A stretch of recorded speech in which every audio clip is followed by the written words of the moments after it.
ये जितनी भी मुस्लिम कंट्रीज के जो लीडर्स है ये भारत इसलिए भी आए हैं कि मुस्लिम कंट्रीज उस जद में आएंगे क्योंकि ईरान के साथ अभी अमेरिका का बड़ा एक तकड़ा युद्ध होने वाला है और ये जो आग लगेगी ये भारत की सरहदों तक आएगी जिसमें कि पाकिस्तान भी जल के खाक होने का। अभी रिसेंटली दोस्तों इंडिया के साथ गल्फ नेशंस का यहाँ पर एक पैक्ट साइन होता है जिसे कि यहाँ पर कहा गया है India and gulf cooperation council science terms of references. इसके तहत आपस में दोनों कंट्रीज जो कंट्रीज है गल्फ नेशंस और भारत यहाँ पर उनके नेगोशिएशंस मजबूत होंगे और ये सारी चीजें आगे चल के फ्री ट्रेड एग्रीमेंट के तहत होंगी।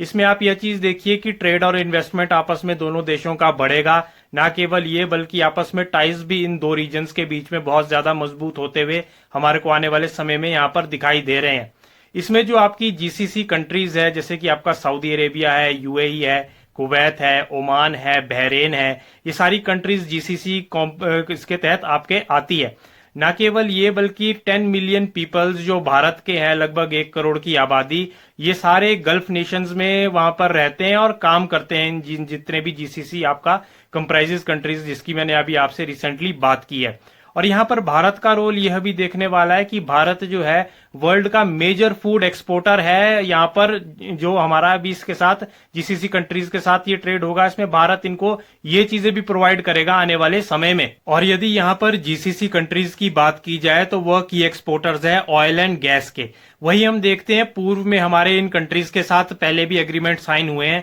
जैसे यूएई के साथ साल 2022 में हमारा फ्री ट्रेड एग्रीमेंट यहाँ साइन हुआ है और इंडिया का ओमान के साथ यहाँ पर कॉम्प्रिहेंसिव इकोनॉमिक पार्टनरशिप एक एग्रीमेंट है वो साइन हुआ है। और यहाँ बात करें ट्रेडिंग पार्टनर्स की तो यूएई जो है यहाँ पर भारत के साथ 3rd लार्जेस्ट ट्रेडिंग पार्टनर है, वहीं Saudi Arabia 5th largest trading partner है और कतर यहाँ पर 22nd लार्जेस्ट ट्रेडिंग पार्टनर है। दोस्तों ये सारी चीजें तो हो ही रही है, पर आपको एक चीज इसके पीछे की मैं ये मेन बताऊं, ये जितनी भी मुस्लिम कंट्रीज के जो लीडर्स है ये भारत इसलिए भी आए हैं क्योंकि इन्हें पता है कि अमेरिका पूरे मिडल ईस्ट में अब बुरी तबाही मचाने वाला है, आग लगाने वाला है और ये सारी जब आग लगेगी तो सारे देश भी मुस्लिम कंट्रीज उस जद में आएंगे क्योंकि ईरान के साथ अभी अमेरिका का बड़ा एक तकड़ा युद्ध होने वाला है और ये जो आग लगेगी ये भारत की सरहदों तक आएगी जिसमें कि पाकिस्तान भी जल के खाक होने का पूरा इसमें हमारे को ये चीज दिख रही है। और इसी इतने सारे जो 10-12 जो मुस्लिम कंट्रीज के लीडर्स हैं इनका भारत आगमन हो रहा है, यूं ही नहीं किसी का भारत में आगमन हो रहा